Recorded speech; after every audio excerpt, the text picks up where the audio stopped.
Hey guys, it's Erin Anderson with RE/MAX, and I am back with the ABCs of real estate, where I help you understand commonly used terms from the real estate world.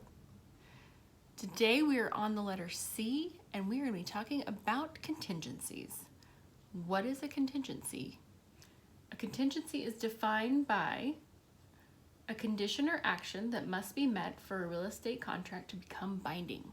Typically, contingencies are based on points during the transaction where there could be problems, and it kind of is a protection for both the buyer and seller.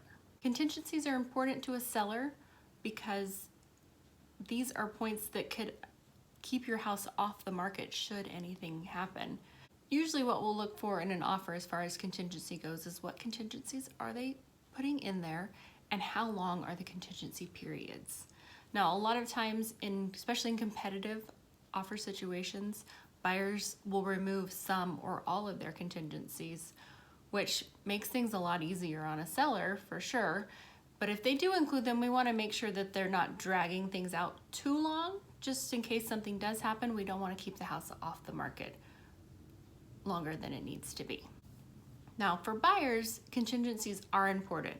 Now, there are situations where yes, you can remove them, but they're really there for your protection.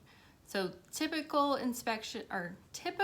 contingencies are inspections, which allows you a chance to investigate certain things about a property, to know if there are any issues that you want to deal with or renegotiate with the seller. We will get into inspections in another video, but that is a pretty important contingency in my opinion. Other contingencies are the loan contingency, which is the time period you have to get final loan approval from your lender. So you don't want to be stuck buying a house that you can't actually get a loan for. So that's what that's for. And of course, we've already talked about appraisals, so there is usually a contingency for that as well. Another contingency buyers may have is the sale of their current property. Now, this means that the seller has accepted an offer from a buyer knowing that they still have a home to sell, if that makes sense.